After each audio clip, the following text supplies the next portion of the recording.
So this is module 6, immunotherapy, and I'm going to talk a bit about the immune system. I'll talk a bit about like how immunotherapy fits into oncology. It fits in very badly. I'll explain a bit about that.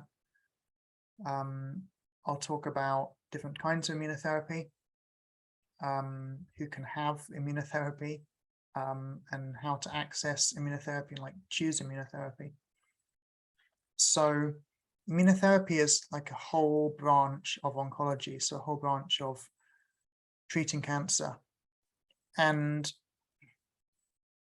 I'm not a doctor and I won't give medical advice, but from a lot of conversations with research scientists and with oncologists, radiotherapists, immunotherapists, surgeons, and general doctors, it does, and sorry, a lot of conversations with patients over the 6 years of dealing with terminal stage 4 bowel cancer.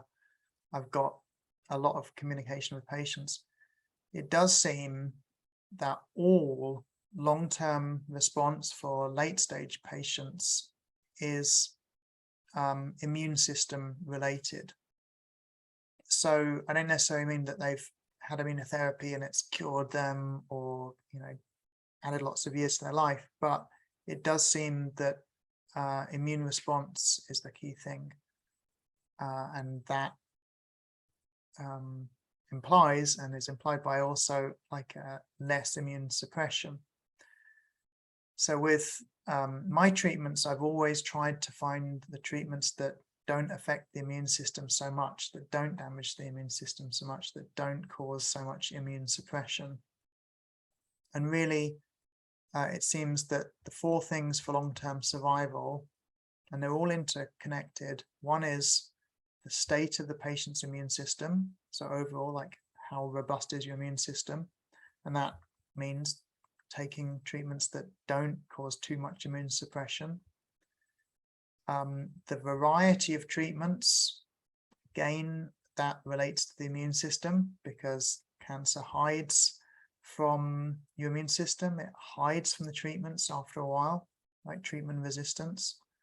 The total amount of treatment that you have, and again, that's very related to the immune system, because unfortunately most cancer treatments weaken our immune system a lot. They make us sick directly, and often we get infections and therefore have to stop treatment or take breaks. Might get infections after surgery that mean we can't have chemo again for a long time, this kind of thing. And then the 4th thing, which ties it all together, is access to the new treatments. And it does seem that a lot of the newer treatments cause less immunosuppression. They're often designed that way, but sometimes it's just the nature of the new treatments. So an obvious example of that would be molecular targeted treatments tend to cause less immunosuppression than chemo. Chemotherapy kills your white blood cells. When we're talking about the immune system, we're largely talking about the behavior and the number of white blood cells. The gentler radiotherapies kill fewer white blood cells. The radiation cycles are shorter, so that means just fewer white blood cells in your body exposed to the radiation. Because if you think about it, like your blood is going all around your body all the time. It takes, I think, 14 minutes for the blood to pass all around the body. So wherever you're having that beam of radiation, blood is flowing past, taking white blood cells past that are getting zapped. So newer treatments tend to cause less immunosuppression, either by design or just by the very nature of the treatment. So those 4 things, again, I know it doesn't sound very scientific, but I observe from 6 years of a lot of treatment, so 5 years of chemo, lots of molecular targeted therapy, a couple of big cancer surgeries, a lot of radiotherapy. I did proton beam therapy and tomotherapy. I've done possibly more hypothermia therapy than anyone on earth, I think. Japan uses hypothermia quite a lot, and I think, yeah, I've had it more than anyone else in Japan, so it's quite likely I've had it more than anyone else in the world. It's a very, very, very mild treatment. Probably makes a small difference, but it's very safe, very easy to do, so it makes sense to have it. Yeah, so combination of treatments, my observation has been that, yeah, those four things are what really makes the difference, and it's really about your immune system. So this is very contrary to like the history of oncology, where the immune system has been ignored. And the reason it's been ignored is kind of completely reasonable, which is that in the first, I don't know, 60, 70 years of modern oncology, kind of almost the definition of cancer is like, cancer is a disease that's in your body that your body can't recognize as a disease because it's your own cells mutated, and the immune system can't get it. So the immune system plays no role in cancer. Of course, now we know essentially the opposite is true. It may in fact be that the immune system is protecting everyone from cancer all the time, and that, you know, maybe everyone's walking around with like little cancers, and the immune system successfully gets those. And for those of us diagnosed with cancer, it means that cancer is formed in our body that the immune system couldn't get. So it's incorrect to describe immunotherapy as new, which the media always do. They always describe immunotherapy as like a new, a new treatment, new cancer treatment, new and promising cancer treatment. The inventor of immunotherapy, of kind of serious modern immunotherapy, I think he was starting his research, I guess, early 1980s, when for the cancers he was dealing with, the main treatment was amputation. So that's Dr. Stephen Rosenberg, who is at the National Cancer Institute in Maryland, head of surgery there. He's written a very, very good book about the development, or rather his work on the development of immunotherapy, called The Transformed Cell. That's a very good book on cancer to read. Always kind of cringe when I hear a lot of people reading books on cancer by non-experts. The Emperor of All Maladies, as it springs to mind, full of inaccuracies on every page. Just because someone's a doctor doesn't mean they know much about cancer. It's very, very, very big field. Just the disease itself is a massive field. The treatment is a whole other issue. There's still a huge problem that oncology misunderstands immunotherapy. It's seen as this, it's often thought of as like a single treatment. So your oncologist may say to you, sorry, but the test shows you're not eligible for immunotherapy, which doesn't make any sense medically, because immunotherapy is like a whole branch of medicine. If you have an autoimmune disease, that does present a lot of issues with immunotherapy, because many kinds of immunotherapy are trying to get more immune response. So if you have an autoimmune disease like rheumatoid arthritis, you could get some serious complications from that. So that is one thing to bear in mind. It's still probably worth talking directly to some immunotherapists about that, about the kind of risk and benefit and how side effects could be managed. But it doesn't make sense to say someone's not eligible for immunotherapy, because it's a field of cancer treatment with many, many treatments within it. And treatments that only work for a very small percentage of cancer patients, but work very well are often being used in trials with people who shouldn't respond well, but combining the immunotherapy with other drugs. The most famous example of this would be the checkpoint inhibitors, which got a lot of media attention sort of about 5 years ago. Keytruda being the most famous example. That was, I think, the first or no, second commercial checkpoint inhibitor. And the way the media describe it is the checkpoint inhibitor takes the brakes off the immune system, and then your immune system magically recognizes the cancer and kills all the cancer. Everything's wonderful. That's an exaggeration on many levels, but checkpoint inhibitors do make it harder for cancer to suppress the immune system, make it harder for cancer to ignore the immune system, because things that cancer is able to do to survive.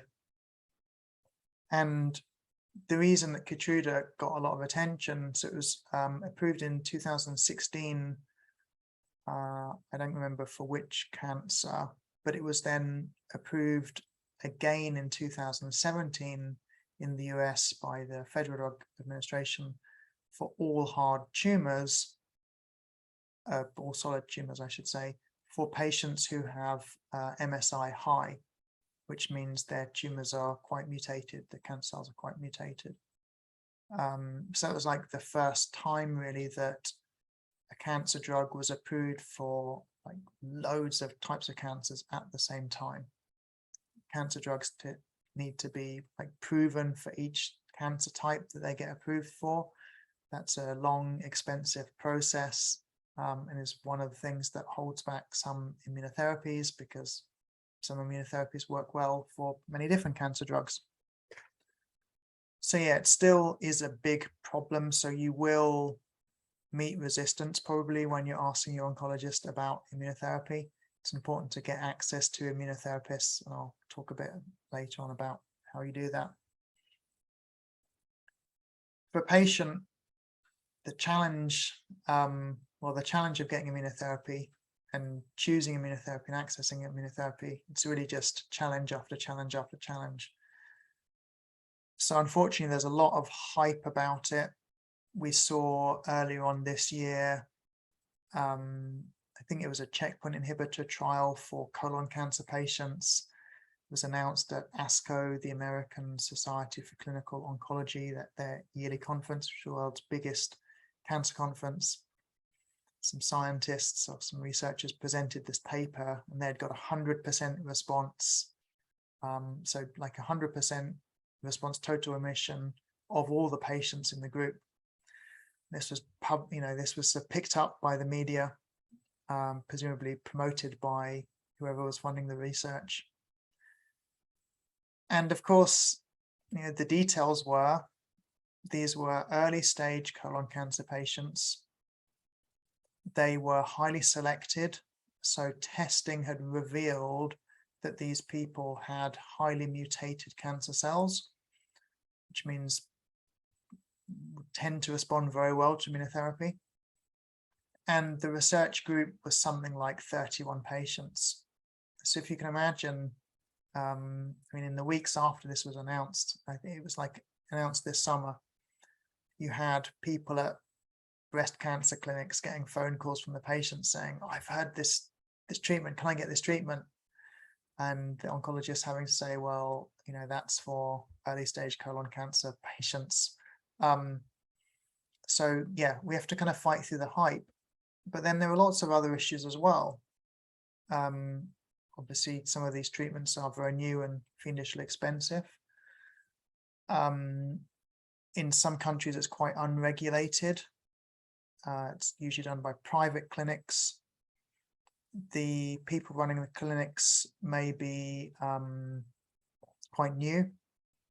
So it's really important, if you're going to do immunotherapy, you need to find people who have been doing it for quite a while.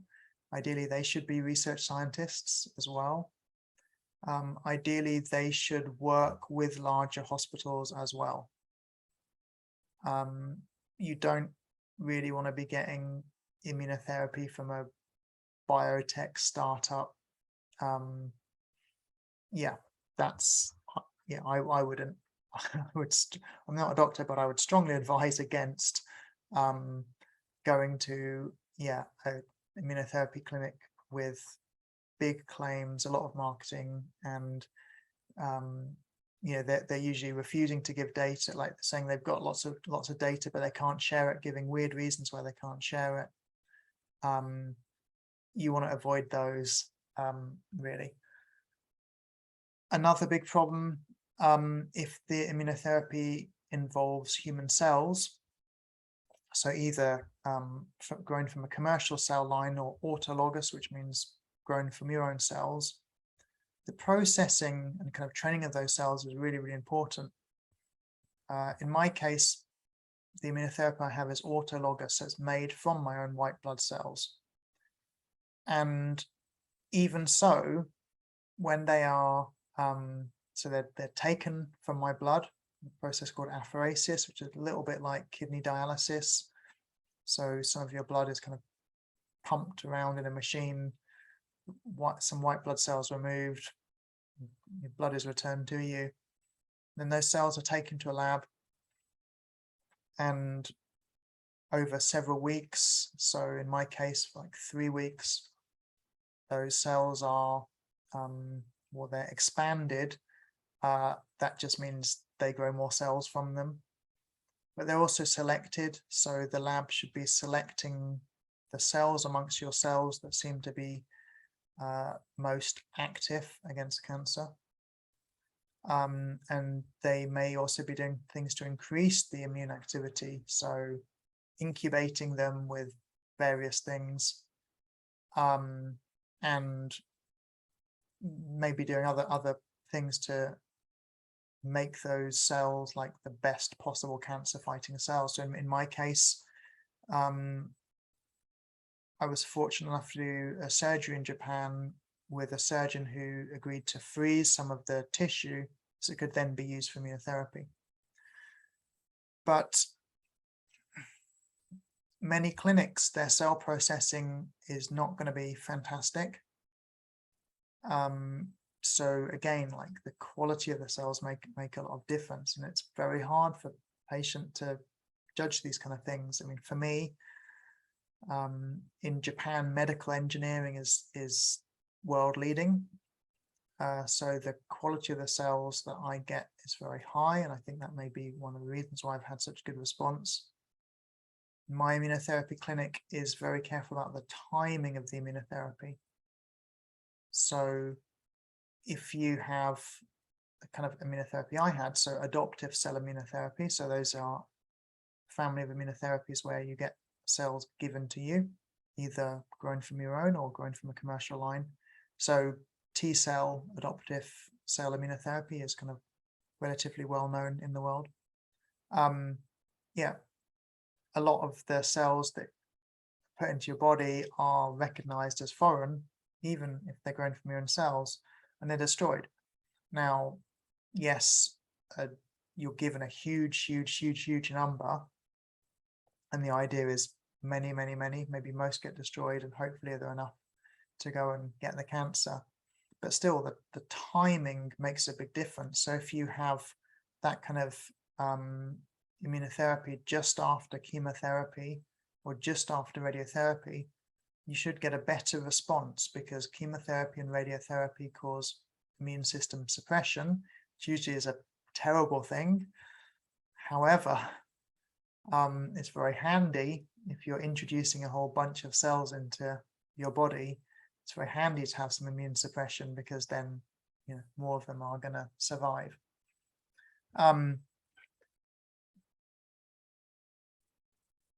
So just to continue describing the minefield of accessing and selecting immunotherapy. So obviously, cost can be massive. So depending on where you are, like if you're in a country where maybe you have universal healthcare, but not a lot of choice in your healthcare, so like the UK, where I'm from. So in the UK, access to immunotherapy is very poor through the public health system. the NHS. So well, you have kind of two options within that. So one is get your oncologist to get you into a trial. So find an immunotherapy trial and get in via a trial. The other path is to get access to the immunotherapy through what I think is currently called the Cancer Drug Fund. I know I say this in every module, but the Cancer Drug Fund in the UK sometimes gets renamed. Governments sometimes threaten to scrap it. But the Cancer Drug Fund in the UK allows patients to access drugs that are not approved for use in the UK, not because they're dangerous or ineffective, but because they're expensive. So those are two options, and I guess they apply to you wherever you are. If you're getting treated within the public health system in your country, so you could either get your oncologist, try and get you into a trial, or you could find another path. I mean, for example, in the UK, it is possible to be sent abroad for treatment that's not available in the NHS. That generally means being sent to Germany or the US. I guess the NHS are unaware of how affordable Japanese treatment is. In Japan, our treatment is very, very, very highly regulated, which is generally a good thing, I think, because it makes the prices reasonable. Another way to access it, of course, is private treatment. Now, of course, I know we have our friends in the US who don't really have a public health system, at least not in the way that we generally think of public health systems. So in that case, everything is private, although at least some hospitals in the US are non-profit, still seem to be incredibly expensive. But yeah, if you're in a country with public health system like the UK, France, whatever, you could still go private. That will generally involve crowdfunding because, yeah, the cost for this kind of thing can be very, very high. In Asia, the cost of immunotherapy is low compared to Europe, or at least low compared to Western Europe, very low compared to the US. I'm very biased towards immunotherapy in Japan because it seems that it is affordable here and yet the quality is very high. There's a lot of immunotherapy available in Eastern Europe, in Southeast Asia. I am not in a position to comment on those, but I would say think of the things I've said about cell quality, about marketing and hype.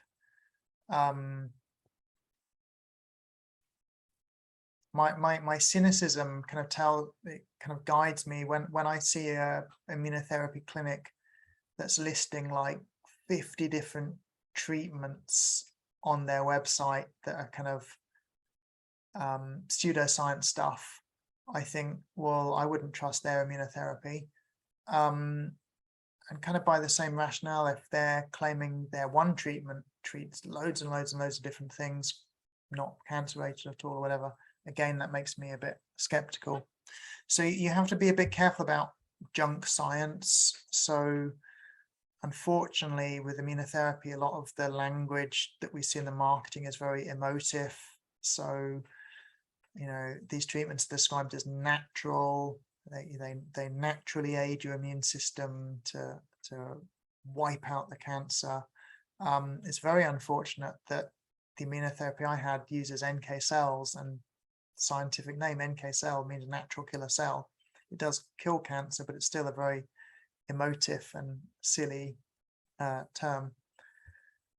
Then there's also the issue of like amateur science. I'm in a lot of cancer Facebook groups, and we have a lot of people in the groups who claim that, you know, they've cured their cancer by a combination of various off-label drug use or green smoothies and yoga every day, and this is boosting their immune system and stuff. I've never seen a scrap of robust evidence for any of that kind of stuff. I'd love to believe it, but yeah, and again, there doesn't seem to be such thing as immune boosting foods. The science around nutrition is complex, complicated, probably mostly wrong. We'll find out in some decades in the future, maybe. With respect to cancer, particularly, if you have something that boosts your immune system, that does not necessarily mean it's going to boost your immune system and have any effect at all, because cancer suppresses the immune system.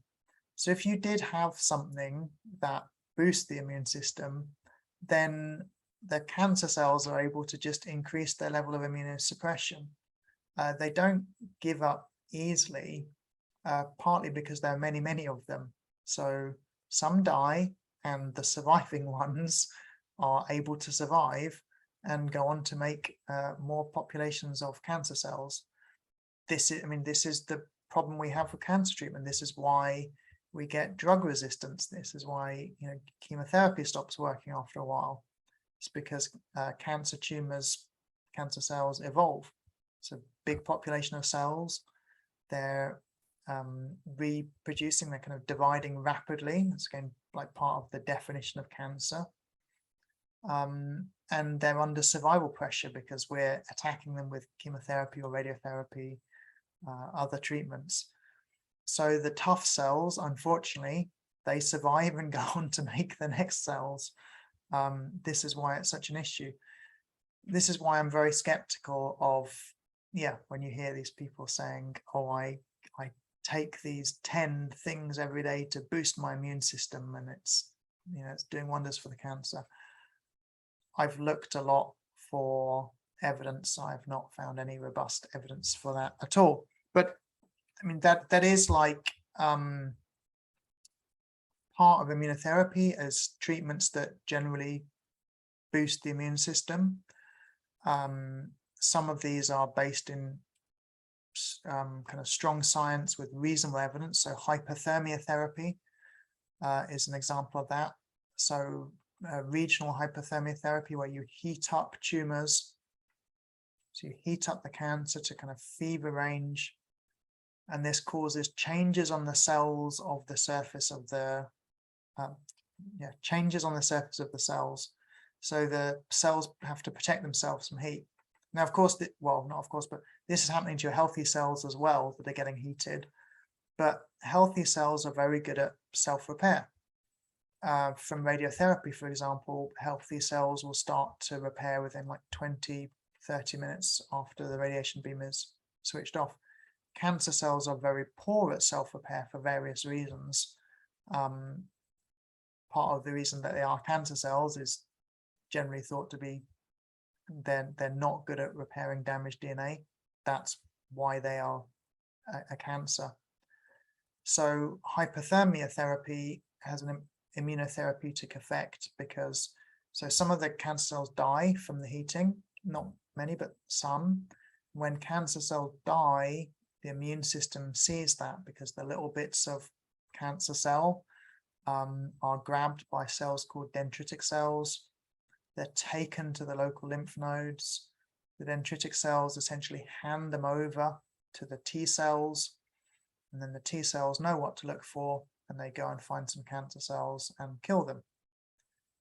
The NK cell therapy that I have, that's a bit different because NK cells are able to kill cancer cells that are not presenting any antigens, so that aren't kind of labeled as cancer cells.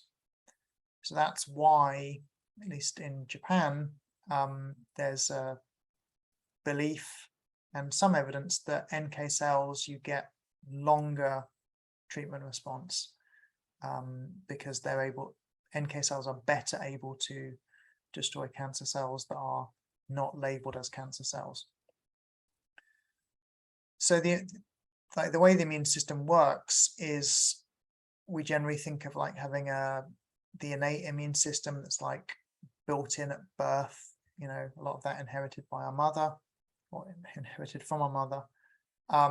And the immune system is able to kind of recognize foreign things and attack them. And then we also have like the adaptive immune system, which learns what to attack. So I mentioned dendritic cells. They tend to be in the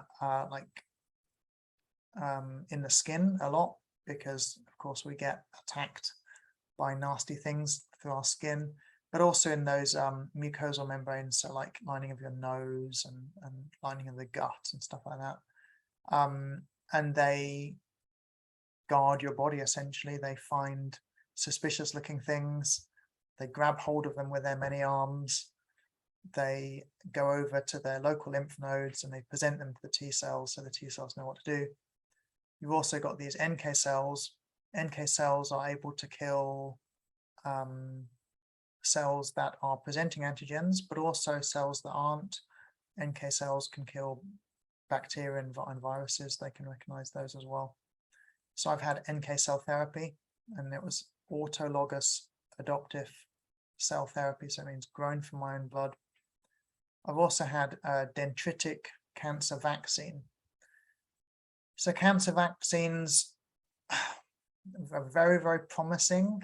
They're one of those cancer treatments that should just, in theory, cure everything, because vaccines have been around for a long time. Vaccines work very, very well, some of them. I should say, I'm talking about vaccines that are used to treat disease. So this is different from like HPV vaccine, which is used to prevent cervical cancer. So dendritic cell vaccines, this is a vaccine that would be injected, or you can have it via a drip, but seems to work better being injected. And essentially, you're injecting a lot of these dendritic cells. They're cells that have been selected for high activity against cancer. They may have been trained. So in my case, they're trained against my cancer, or they could be trained against a commercial product. So my wife, who has ovarian cancer, she had dendritic cell therapy that was trained with like a commercial peptide. So just the immunotherapy clinic looks at your cancer type, and they will look in their catalog of immunotherapy training products or whatever and choose one. So those cancer vaccines, they should be really promising. They do seem to work a bit. Dendritic cell vaccine, it seems that for about 6 months afterwards, you get a lot more T cell activity, which makes sense because you're putting a lot more dendritic cells in. And it does seem that you can have it regularly. There's not really any kind of bad reaction, especially if it's autologous, so made from your own cells. I've never really had any side effects from the adoptive cell transfer. Occasionally, I'd get like a skin rash or some swelling at the injection site. So I had my dendritic cells by injection. Seems to work a bit better than doing an IV drip. The injections are insanely painful. My clinic has done a lot of research on how to return dendritic cells to the patient, and they found the most effective way seems to be injecting around the ribs, because there's lots of lymph nodes there, and they put the if this is like your ribs, they put the syringe at a very shallow angle to kind of get as many dendritic cells into the lymph nodes as possible.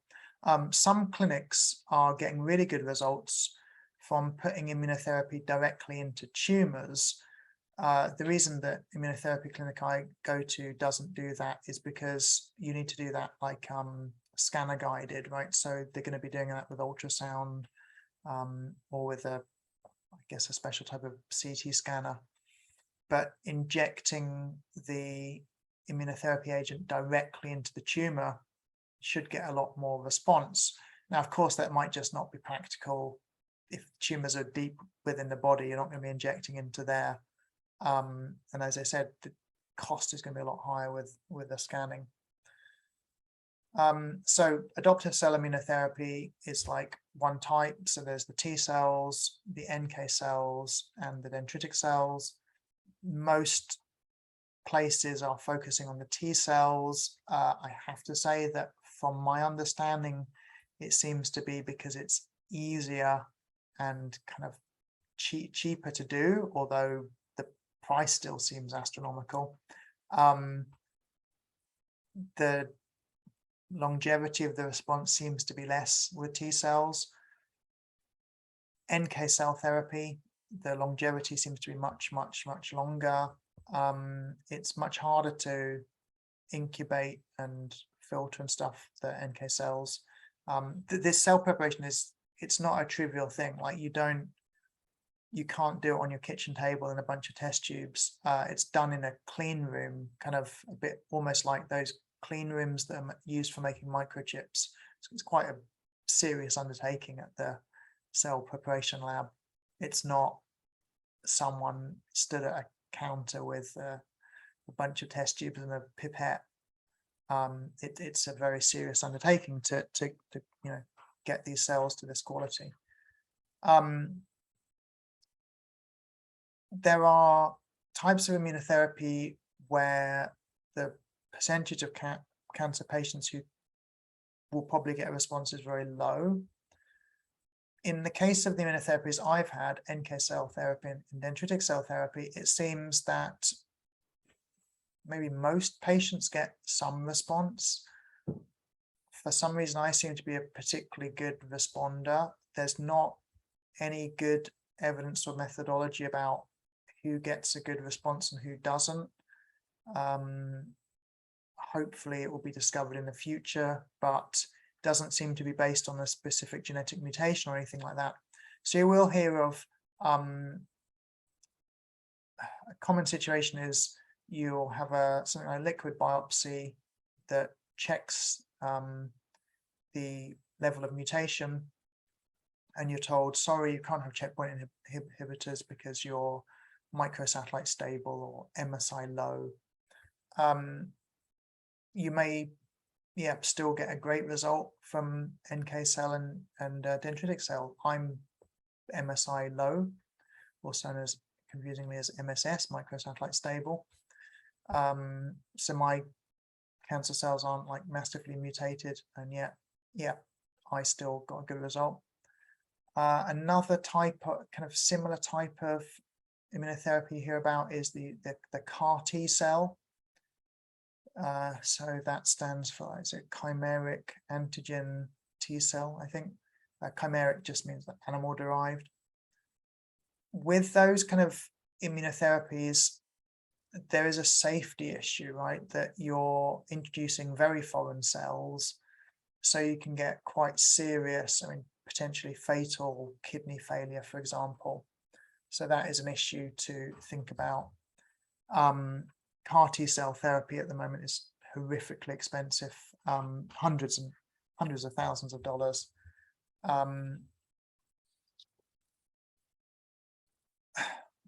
Cancer tumors contain a lot of white blood cells. Some cancer tumors can be like 50% white blood cell. So the interactions are very, very, very complicated. So you're often looking for immunotherapies that are going to make those cancer cells in the tumors visible to the white blood cells that are there, or that are going to introduce lots of white blood cells to overcome that, or get some kind of immune response. So as I mentioned, there's adaptive cell transfer immunotherapy. There's the CAR T cell ones. There are these general immune system boosters.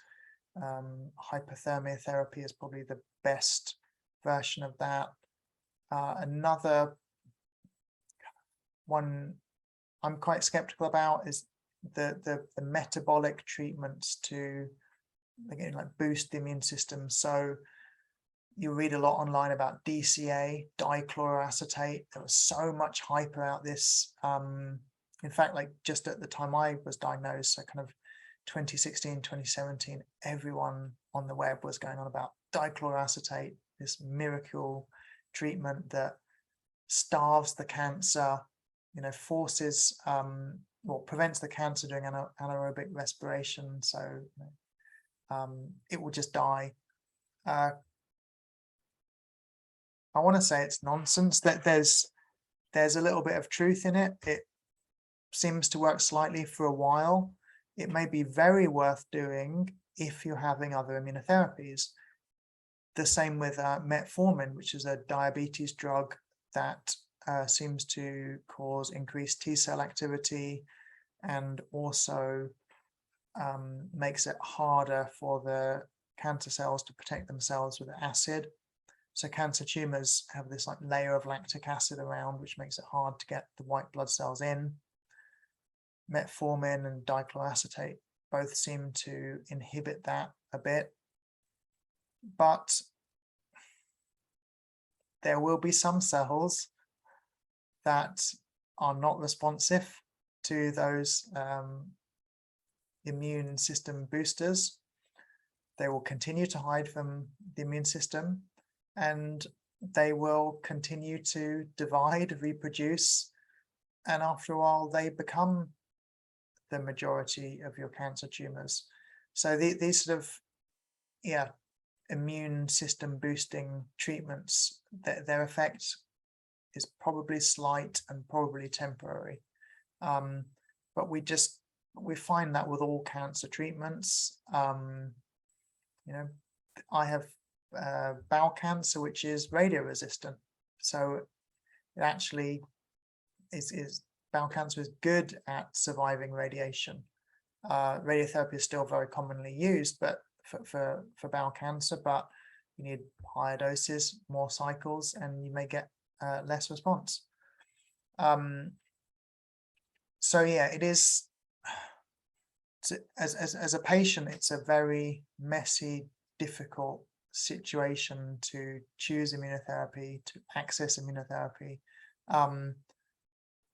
I must say again, I'm very, very biased, but I think it just seems to be the most important thing to do, is find what immunotherapy you can get hold of that makes sense for your cancer type. So connect with other patients who are having immunotherapy, look very carefully at what is offered by your public health system, if you have one, your private health system, and these kind of, I'm not going to say dodgy clinics in Southeast Asia, but these clinics that exist all over the world and offer a wide range of treatments. So yeah, hopefully that has given you a bit of an overview of immunotherapy. Again, I can't not be biased towards immunotherapy, and I can't not be biased towards adoptive cell immunotherapy. I've had great results from it with no side effects. Your mileage may vary. With immunotherapies, you're trying to get an immune system response that is potentially dangerous, right? So our immune system has to be very good at attacking things, but we don't want it to attack our own body. So there's a lot of kind of mediator molecules and stuff floating around. There's different cells to suppress our immune system. So part of our immune system is immune suppression. Just like with cancer, the human cells are very, very good at dividing, multiplying, growing. I mean, that's how our tissue heals. That's how we grow so quickly as embryos to babies to toddlers. The growth is a really, really important thing. There's a lot of mechanism to stop the growth, because if the growth is unregulated, then you get tumors and you get cancer. So we're dealing with kind of subtle things and potentially dangerous things. So you do have to do your homework.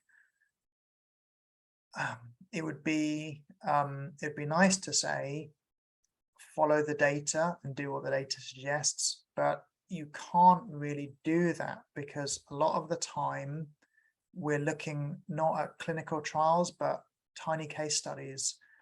In the case of the immunotherapy I have, it works best with other treatments, which means you can't it's almost impossible to do any kind of trial with it, because you would need a whole bunch of people with the same cancer who are receiving the same treatments. Well, if you have 100 breast cancer patients, they'll all be getting slightly different amounts of treatment, maybe even types of treatment. So it's very difficult to do a good trial on that. Another big issue is that clinical trials tend to look at disease-free progression, which is like, how long was it before the disease started growing? You can't really judge immunotherapy in that way. As I said, cancer tumors can be 50% white blood cells. So when you have immunotherapy, you can get the tumors growing. And those people are counted as like a negative response on a trial, or at least in most countries. But that's what's called pseudo-progression. A lot of those patients go on to live a very long time.